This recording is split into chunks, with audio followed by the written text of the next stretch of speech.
Sinong umaahon, tayo ba o sila? Mga ngiti nila habang nakalubog ka pa sa napuntang bulsa.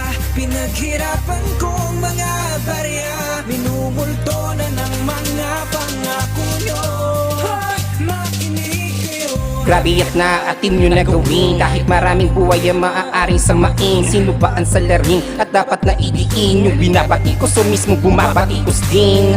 Sa tagal ng panahon tila walang nagbago, sa pagiging kurakot pagsawa na ang tao. Kaya tiwala sa inyo parang tubig sa baso na isinalok sa baha, kaya sobrang labo. Ang inang bayan nagiging miserable, demonyo na nakabarong at uniforme, mga buhayan na nagkumpulan sa korte, madaming salapi at mamahaling kotse. Nasaan sinumpaan ninyo sa bayan? Napupuksain matinding kahirapan, mga peking moral ninyo ang katibayan. Ngayon naiwan na lamang ay katanungan.